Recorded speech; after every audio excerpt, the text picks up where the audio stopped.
أعوذ بالله من الشيطان الرجيم. بسم الله الرحمن الرحيم. قل أعوذ برب الناس ملك الناس إله الناس من شر الوسواس الخناس الذي يوسوس في صدور الناس من الجنة والناس. صدق اللہ العظیم. شروع اللہ کے نام سے جو بہت مہربان نہایت رحم والا ہے. کہہ دیجئے کہ میں پناہ لیتا ہوں سب لوگوں کے پروردگار کی، سب لوگوں کے بادشاہ کی، سب لوگوں کے معبود کی، اس وسوسہ ڈالنے والے شر سے جو پیچھے کو چھپ جاتا ہے، جو لوگوں کے دلوں میں وسوسہ ڈالتا ہے، خواہ وہ جنات میں سے ہو یا انسانوں میں سے. ناظرین، یہ رہا سورۃ الناس اور اس کا ترجمہ. آخری عشرہ شروع ہو چکا ہے. اللہ تبارک و تعالی اس آخری عشرے کی خوب قدردانی کرنے کی اللہ ہمیں توفیق عطا فرمائے. اس سے پہلے بھی میں عرض کر چکا ہوں کہ رمضان المبارک کے 3 عشروں میں سب سے آخری عشرہ اللہ تبارک و تعالی اس کے اندر جہنمیوں کو جہنم سے آزاد کر کے جنتی بناتے ہیں. یہ عشرہ اتنا بابرکت اور سخی عشرہ ہے کہ بڑے بڑے جہنمی اس کے اندر آزاد کیے جاتے ہیں، بشرطے کہ خود جہنمیوں کو جہنم سے آزاد ہونے کا فکر ہو اور وہ کام کریں، عمل کریں. ورنہ جو لوگ شروع رمضان سے لے کر آج تک اپنی زندگی رمضان والی بھی غفلت میں گزار چکے ہیں، سستی میں گزار چکے ہیں، اعمال انہوں نے چھوڑ دیے، گناہ کو انہوں نے نہیں چھوڑا، تو ایسوں کے لیے تو بربادی اور ہلاکت کے علاوہ کچھ نہیں ہے. اللہ تبارک و تعالی ہم تمام کو اس عشرے کی قدردانی کی توفیق عطا فرمائے. تو میں یہ عرض کرتا ہوں کہ جن لوگوں نے پچھلے 2 عشروں میں جو کچھ کیا ہے، ان کے لیے یہ آخری موقع ہے کہ اگر انہوں نے پچھلے عشرے میں جو مغفرت والا عشرہ تھا، شروع رمضان سے لے کر آج تک جن لوگوں نے اتنی محنت نہ کی ہو کہ اللہ تبارک تعالیٰ ان کو مغفرت کا پروانہ عطا کر دیں، اگر ان کو یہ خوف کھایا جا رہا ہو تو آگے بڑھیں. آنے والا یعنی جو عشرہ جس کے اندر ہم داخل ہو چکے ہیں، تو یہ عشرہ سب کچھ نواز دے گا. بڑے بڑے گناہ گاروں کو، جہنمیوں کو یہ عشرہ جہنم سے آزاد کرنے کے لیے لایا ہے. اسی عشرے کے اندر اعتکاف جیسی البیلی عبادت ہے. اسی عشرے کے اندر شب قدر کو تلاش کرنے کا حکم ہے. اسی عشرے کے اندر لیلۃ الجائزہ ہے اس کے آخر میں. اور اسی عشرے کے بعد اللہ تبارک تعالیٰ اپنے بندوں سے راضی ہو کر مغفرت کا پروانہ عید کی صبح کو عطا کرنے والے ہیں. تو میرے دوست و بزرگوں، میری ماؤں بہنوں، یہ آخری عشرہ ہے. اس کے بعد کوئی اور ایسا اہم موقع جس میں اللہ تبارک تعالیٰ اتنا نوازتے ہوں دوبارہ موقع نہیں ملے گا. لہٰذا ہم اور آپ کو اس عشرے کی قدردانی کر لینی چاہیے. دیکھیے، ایک حدیث پاک ہے جس کو سن کر رونگٹے کھڑے ہو جاتے ہیں، نیند حرام ہو جاتی ہے، اور پریشان ہونا ایک مومن مسلمان کا لازمی ہے. بالخصوص وہ آدمی جس نے اپنے ہاتھوں سے رمضان کو گنوا لیا ہو، اس کو تو اس حدیث کو سن کر فوراً توبہ کر لینا چاہیے. وہ حدیث کیا ہے؟ عام طور سے پڑھی جاتی ہے فضائل اعمال کے اندر، فضائل رمضان میں. حضرت شیخ الحدیث نور اللہ مرقدہ نے آخری عشرے کی کتاب میں اس کے اندر لکھا ہے. وہ حدیث ہے، حضرت کعب بن عجرہ رضی اللہ عنہ فرماتے ہیں کہ نبی کریم علیہ السلام نے ایک مرتبہ ہمیں فرمایا کہ ممبر کے قریب ہو جاؤ. ہم ممبر کے قریب ہو گئے. نبی کریم علیہ السلام نے پہلے درجے پر قدم رکھا تو فرمایا آمین. دوسرے درجے پر قدم رکھا، فرمایا آمین. تیسرے درجے پر یعنی تیسری ممبر کی سیڑھی پر قدم رکھا تو فرمایا آمین. جب آپ صلی اللہ علیہ وسلم خطبے سے فارغ ہو کر نیچے اترے، حضرت کعب فرماتے ہیں کہ ہم نے نبی کریم علیہ السلام سے پوچھا کہ آج ہم نے آپ سے خلاف معمول بات دیکھی ہے، یہ کیا ہے؟ آپ صلی اللہ علیہ وسلم نے فرمایا اس وقت میرے سامنے حضرت جبرائیل کھڑے ہوئے تھے اور انہوں نے کہا کہ اے محمد صلی اللہ علیہ وسلم، میں 3 بد دعائیں لے کر کے آیا ہوں، میں مفہوم عرض کر رہا ہوں، آپ آمین کہیں، میں دعا کہوں، بد دعا کروں گا۔ تو لہٰذا پہلے درجے پر میں نے قدم رکھا تو انہوں نے بد دعا دی، میں نے آمین کہی۔ دوسرے درجے پر تو انہوں نے بد دعا دی، میں نے آمین کہی۔ تو اسی طرح تیسرے درجے پر میں نے قدم رکھا تو انہوں نے بد دعا دی، میں نے آمین کہی۔ سب سے پہلے جب پہلے درجے پر حضرت پاک صلی اللہ علیہ وسلم نے قدم رکھا ہے تو حضرت جبرائیل نے کیا بد دعا دی ہے؟ وہ سب سے پہلی بد دعا ہے کہ انہوں نے کہا ہلاک ہو جی وہ شخص جس نے رمضان کا مبارک مہینہ پایا پھر بھی اس کی مغفرت نہ ہوئی۔ آپ صلی اللہ علیہ وسلم فرماتے ہیں کہ میں نے کہا آمین۔ اس کے بعد آپ صلی اللہ علیہ وسلم سے بد دعا پر آمین کرنے کا کہا تو آپ صلی اللہ علیہ وسلم نے دوسری بد دعا پر آمین فرمایا ہے۔ تو وہ بد دعا کیا ہے؟ جس کے سامنے نبی کریم علیہ الصلوۃ والسلام کا نام نامی اسم گرامی آئے وہ درود نہ بھیجے، فرمایا وہ ہلاک ہو جائے۔ پھر تیسرے درجے پر فرمایا کہ جو والدین کو پائے اور ان کو اتنی ان کی خدمت نہ کر لے کہ ان کو راضی نہ کر لے اور پھر ان کی خدمت کر کے ان کو راضی کر کے اپنی مغفرت کا سامان نہ کر لے، میں نے کہا آمین، وہ بھی ہلاک ہو جائے۔ میرے دوستو بزرگوں، ہمیں ان تینوں بد دعاؤں پر سب سے پہلی جو بد دعا ہے، ہلاک ہو جائے وہ شخص جو رمضان کا مہینہ پائے اور اپنی مغفرت نہ کرا لے۔ اللہ اکبر، اللہ اکبر۔ اللہ ہمیں ایسی بد دعا سے ہماری حفاظت فرمائے۔ میرے دوستو، اب ہمیں اس حدیث پاک کے ذیل میں اپنے آپ پر غور کرنے کی ضرورت ہے، کس نے کتنا پایا ہے اس مہینے میں اور کس نے کتنا کھویا ہے۔ خدا نہ کرے اگر ہمارے پچھلے 20 دن یہ گواہی دے رہے ہیں کہ تم نے غفلت کی ہے، تم نے اللہ کی نافرمانی اس میں بھی نہیں چھوڑی ہے، تم نے اعمال میں آگے بڑھنا، یہ ہرگز اس کے اندر تم نے یعنی اعمال کے اندر آگے بڑھنے کا والا عمل تم نے نہیں کیا، یعنی کوئی عمل تمہارے سے نہیں ہو سکا زیادہ، نہ تمہارے سے گناہ چھوٹ سکا، ایسے ہی عام دنوں کی طرح تمہارا رمضان جا رہا ہے، تو میرے دوستو ان لوگوں کو فکر کرنے کی ضرورت ہے۔ یہ آخری عشرہ ہے، اس عشرے کے اندر اگر خدا نہ خواستہ ہم نے اللہ رب العزت کو نہیں بنایا اور اتنی کوششیں ہم نے نہیں کر لی کہ جس میں ہماری مغفرت کا سامان ہو جائے، اللہ تعالی ہمیں ہمارے گناہ معاف کر کے، ہم توبہ کر کے جہنم کی آگ سے آزادی کا پروانہ اللہ کی طرف سے نہ لے لے تو پھر یاد رکھو کہ ہلاکت ہماری یقینی ہے۔ اللہ تعالی ہر ایک مسلمان کی حفاظت فرمائے۔ یہ رہی بات آخری عشرے سے متعلق۔ اب چلیے آج کا سبق ہے دوسروں کو افطار کرانا۔ اللہ تعالیٰ کو راضی کرنے کے لیے کسی روزے دار کا روزہ افطار کرانا بہت نیک عمل ہے۔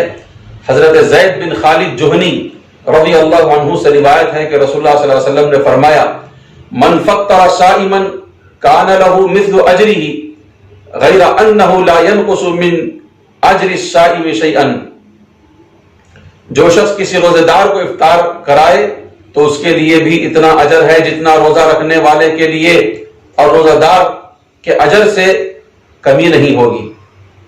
اس مبارک عمل کی فضیلت حاصل کرنے کے لیے ہمیں چند باتوں کا خیال کرنا چاہیے۔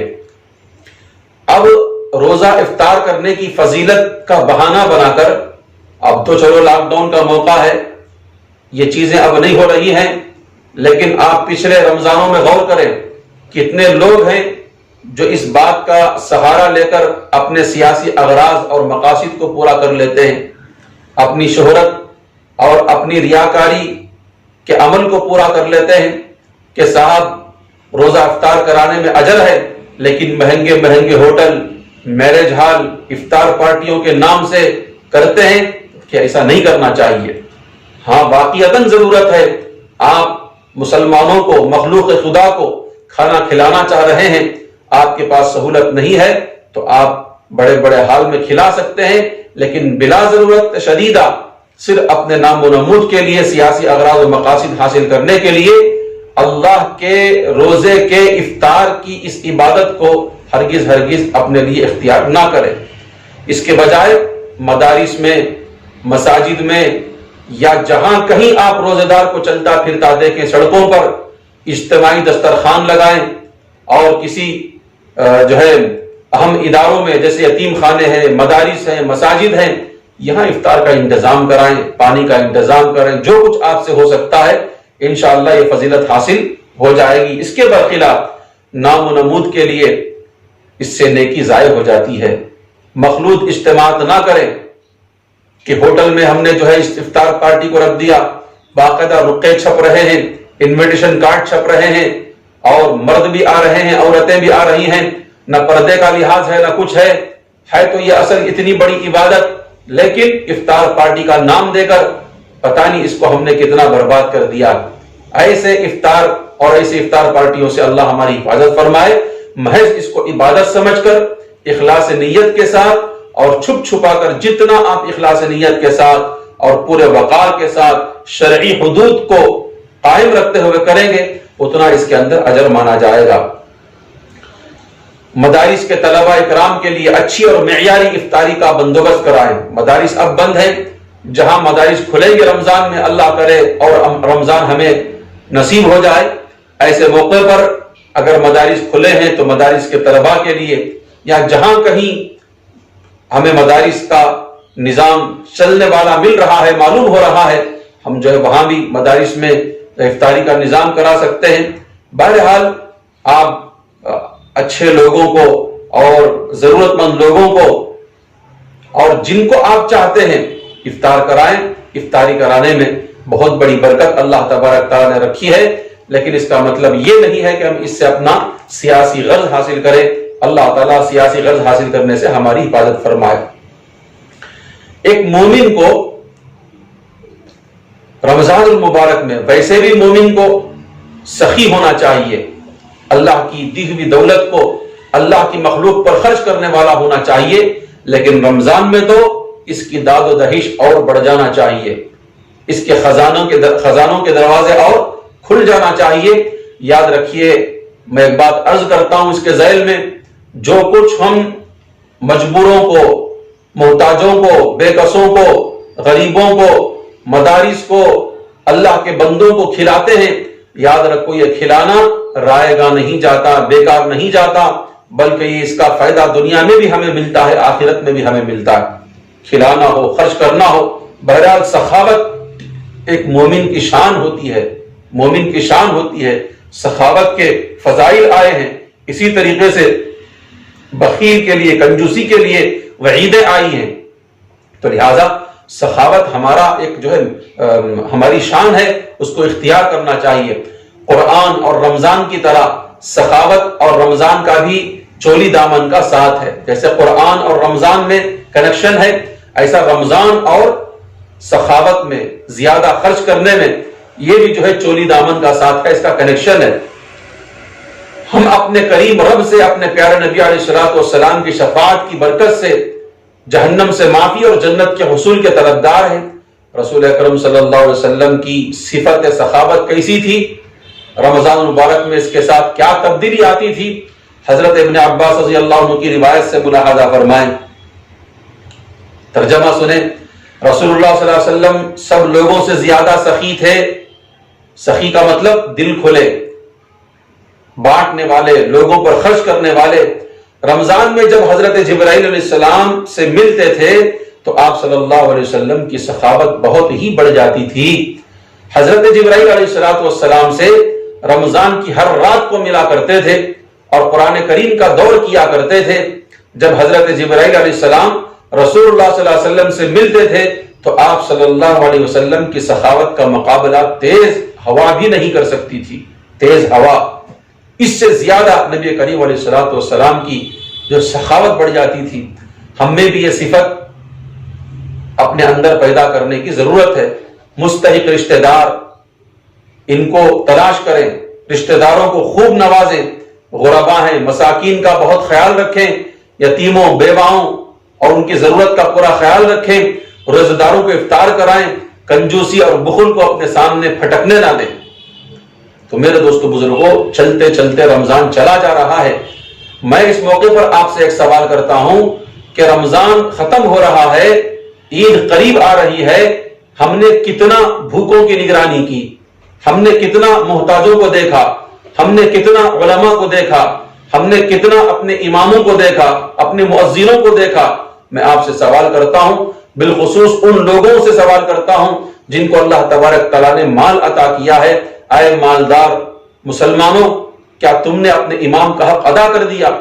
اے مالدار مسلمانوں، کیا تم نے اپنے مسجد کے مؤذن کا حق ادا کر دیا رمضان میں؟ اے مالدار مسلمانوں، کیا تم نے اپنے مدارس کا حق ادا کر دیا؟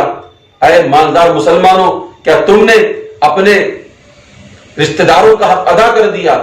آپ نے ابھی تک غربا، مساکین، مالدار لوگ ہیں، وہ اپنے رشتہ داروں کے حق کو ادا نہیں کیا ہے۔ علماء کو آپ نے اب تک نہیں پوچھا ہے، اب تک ان کی خدمت میں آپ تحفہ، تحائف اور ہدیہ رمضان کا لے کر کے نہیں گئے ہیں۔ تو میں آپ سے گزارش کرتا ہوں، اٹھو، عید کی خوشی صرف اپنوں میں خوشیاں بانٹنا نہیں کہلاتی، عید کی خوشی میں ہم اپنوں کو بھی شریک کریں، غیروں کو بھی شریک کریں، رشتہ داروں کو بھی شریک کریں، غریبوں کو شریک کریں، محتاجوں کو شریک کریں، غربا مساکین کو شریک کریں، اور اہل مدارس کو شریک کریں، اہل مساجد کو شریک کریں۔ یاد رکھو، میں نے اس سے پہلے بھی یہ بات عرض کی ہے، خدا کے لیے اپنے علماء کا خیال کرو۔ مدارس دین کے قلعے ہیں، مدارس دین کے قلعے ہیں۔ آج بھی تقریباً کئی ایک مدارس سے مجھے فون آئے کہ حضرت بہت حالت خراب ہے، بہت حالت خراب ہے، پچھلے رمضان میں بھی لاک ڈاؤن کی وجہ سے مدارس قرضے پر قرضے کے بوجھ کے تلے چل رہے تھے، اور ہم نے جیسے تیسے اپنے مدرسے کے اساتذہ پر جو ہے اطمینان کر لیا تھا کہ رمضان آنے والا ہے، رمضان میں مسلمان انشاءاللہ بہت دیں گے، اللہ تعالیٰ ان کے ذریعے سے مال عطا کریں گے، تو انشاءاللہ رمضان میں گزشتہ ابھی آپ کی تنخواہ اور آپ کی بونس دے دیں گے، اس رمضان کا بھی دے دیں گے۔ وہ محتمم صاحب مجھ سے عرض کر رہے تھے کہ دیکھو اس رمضان میں بھی لاک ڈاؤن آ گیا، کہیں سے کچھ امید نہیں ہے، مسلمان پریشان ہیں، ان کے دھندے بند ہیں، تجارتیں بند ہیں، دکان بند ہیں، کیا کریں؟ میرے دوستو، ایسے ہی ماحول میں اپنی جو ہے تجارت نہ ہونے کی صورت میں بھی اپنے مال کو کھول کر کے خرچ کرنا مدارس اسلامیہ کے لیے، علماء کے لیے، ائمہ کے لیے، اپنے ضرورت مند رشتہ داروں کے لیے، اللہ تبارک تعالیٰ اس کے اندر بہت اجر رکھتا ہے۔ لہٰذا میں آپ سے گزارش کرتا ہوں، خدا کے لیے اپنے اپنے علاقے کی مسجد کے امام، مؤذن اور مدرسے والوں کی آپ فکر کر لیجئے، غریبوں کی فکر کر لیجئے، رشتہ داروں کی فکر کر لیجئے، انشاءاللہ ہر ایک کا رمضان اطمینان سے گزر جائے گا۔ اللہ ہمیں عمل کرنے کی توفیق عطا فرمائے۔ آج کی دعا ہے سواری پر سوار ہونے کی دعا۔ سبحان الذی سخر لنا ھذا وما كنا له مقرنین وانا الی ربنا لمنقلبون، قرآن پاک کی آیت بھی ہے اور دعا کے طور پر اس کو پڑھا بھی جاتا ہے۔ پاک ہے وہ ذات جس نے اس سواری کو ہمارے تابع کر دیا، ورنہ یہ ہمارے بس میں تو نہیں تھا، اور یقیناً ہم اپنے پروردگار کی طرف پلٹنے والے ہیں۔ کیا مطلب؟ جس سواری پر ہم سوار ہو رہے ہیں اس پر بیٹھنے سے پہلے یا بیٹھ کر ہم یہ دعا پڑھ لیں گے، انشاءاللہ وہ سواری ہمارے قابو میں ہو جائے گی۔ بہت بڑے بڑے حادثات سے، چھوٹے حادثات سے انشاءاللہ ہم بچنے والے رہیں گے۔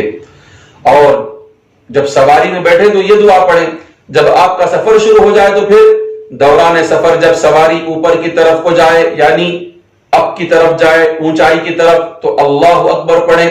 اگر ڈاؤن میں جائے تو پھر سبحان اللہ پڑھیں۔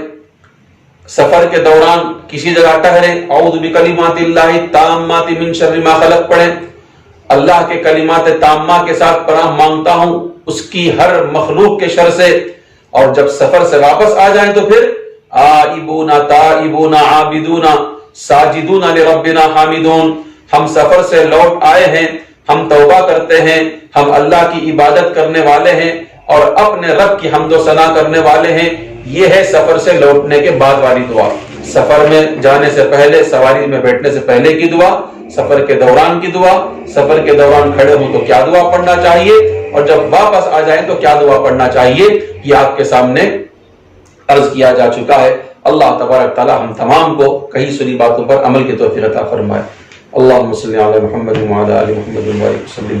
ربنا آتنا في الدنيا حسنة وفي الآخرة حسنة وقنا عذاب النار۔ ربنا لا تزغ قلوبنا بعد إذ هديتنا وهب لنا من لدنك رحمة إنك أنت الوهاب۔ سبحان ربك رب العزة عما يصفون وسلام على